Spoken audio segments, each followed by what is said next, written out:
One of the most painful things about recovering from a narcissistic relationship is coming to terms with the reality of what you actually meant to the narcissist and how the narcissist actually felt about you.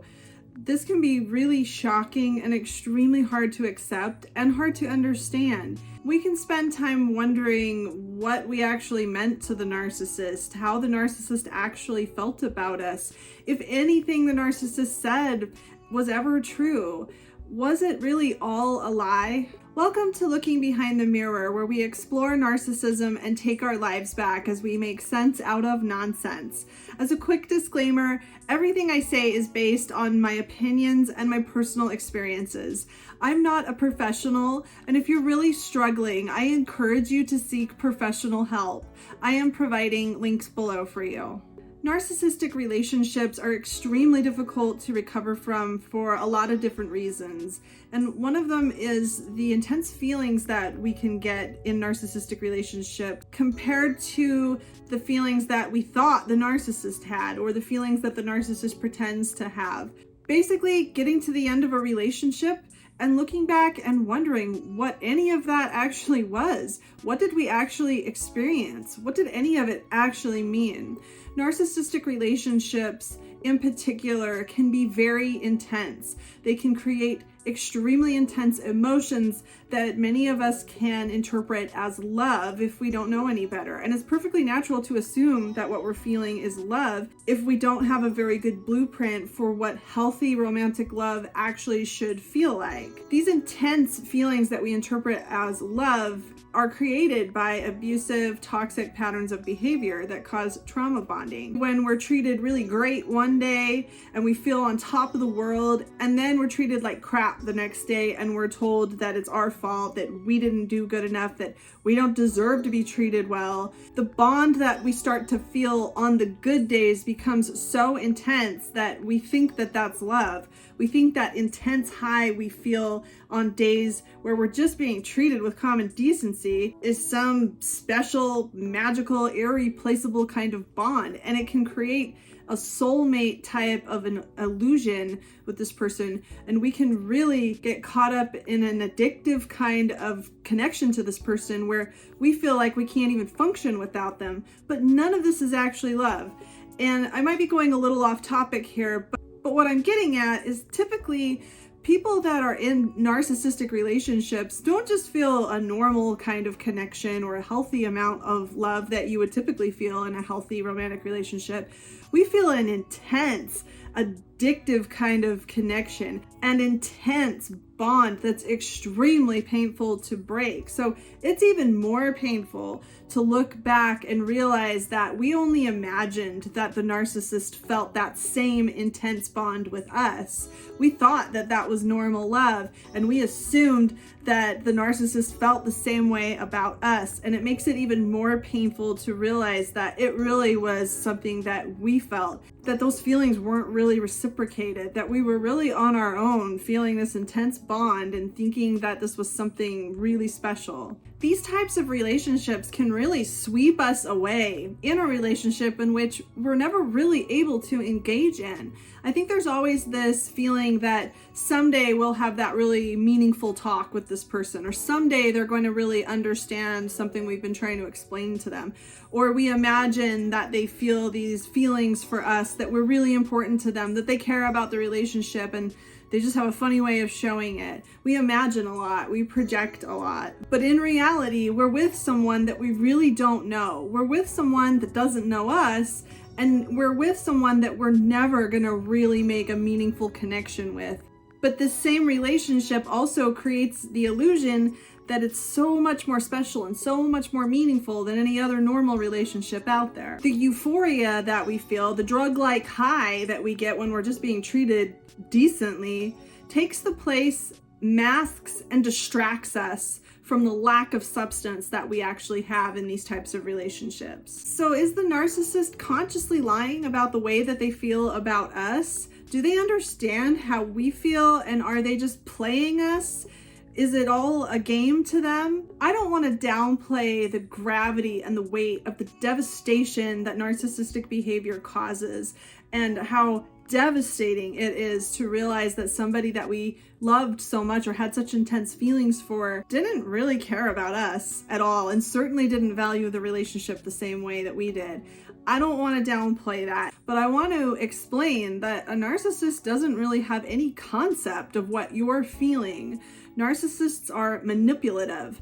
They do what works. So if saying things a certain way, if pushing your buttons a certain way, if they can learn the specific things that they can say and do with you that seems to get you to do what they want, they're going to do all those things. They're going through these motions to get what they want out of the relationship. They don't feel the intense emotions that you do. They don't want to connect. They don't even understand what that means. So yes, they're faking their way through it, and yes, their manipulations are definitely a form of lies, but they don't really understand the gravity of what they're doing because they don't know how it feels to really connect with a human being. They don't understand the value of a real, authentic relationship.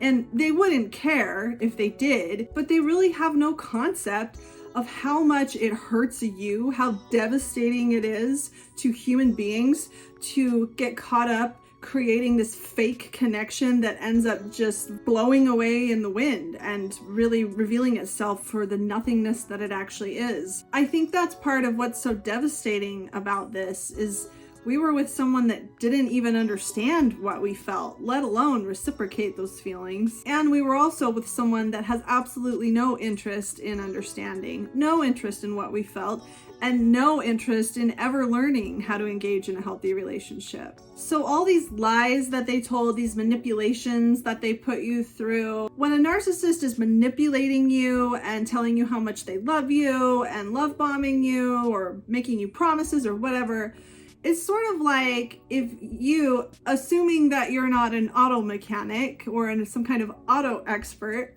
if you got into an automobile to drive it, you probably understand how to push the gas pedal and the brake pedal and how to work the steering wheel, but you don't really need to understand why these things work. You don't really need to fully understand why pushing on the gas pedal causes the car to accelerate.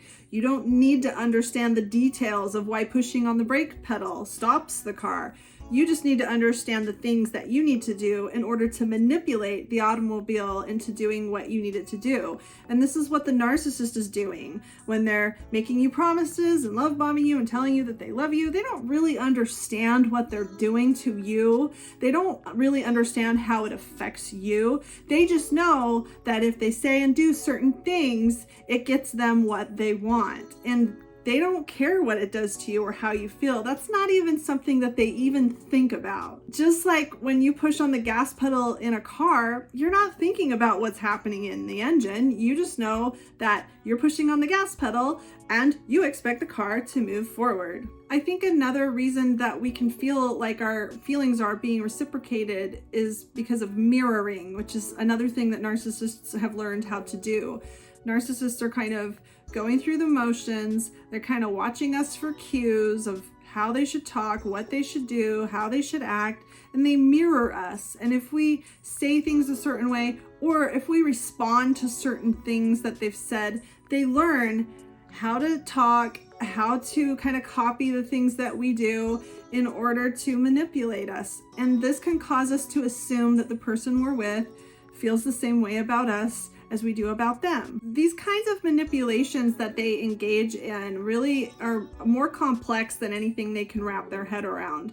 Narcissists know pretty plainly that they shouldn't yell at you or insult you or scream at you or call you names or put you in no-win situations or lie about you behind your back. Those are pretty plain, clear-cut things, and they have ways of justifying to themselves why it's okay for them to do that for you in this situation, but they know that these are things that people would generally frown upon. However, when they're love bombing you or convincing you that they have feelings for you, they really don't have a concept of what they're doing, and I think a lot of them see everybody else doing these things, and so they are just doing what they see. They are just mirroring what they see out in society and what they see in you. And I don't think they really have any understanding of how little they're actually feeling, of how incredibly shallow their concept is of the relationship compared to yours. How could they? These are emotional children that we're talking about. They don't have the depth to engage in a meaningful relationship. They don't have the understanding of it.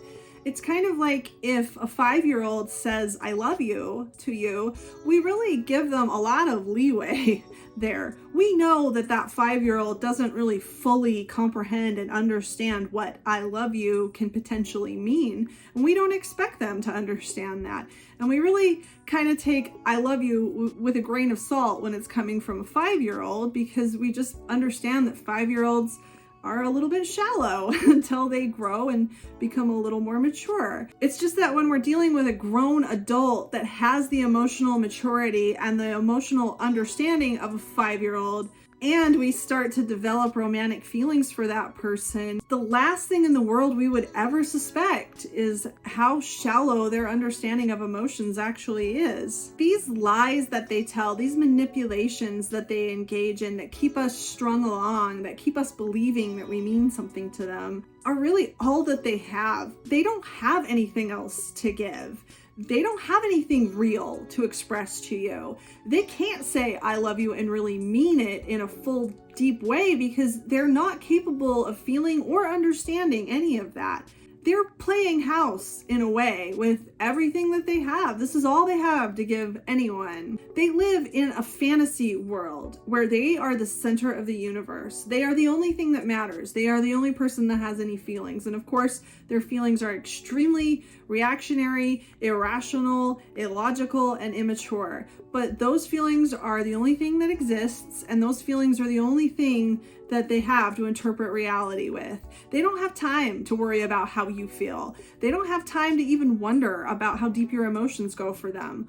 All they have time to worry about is how special they feel, how special you're making them feel, and how much everyone in the world is making them feel like they are the center of the universe that they pretend they are. So when they're lying to you and manipulating you and pretending to be something that they're not, they're just treating you as a prop in this fantasy world that they've set up. And I know how extremely, excruciatingly painful it is to look back on a relationship that was so important to you and realize that you imagined all of these feelings that they felt for you. And I know for me, I can look back and remember specific instances where if I had just been aware, I really could have seen how shallow this relationship really was from the narcissist's point of view. And I don't know, I think the best word that I can describe of how that feels is that it stings.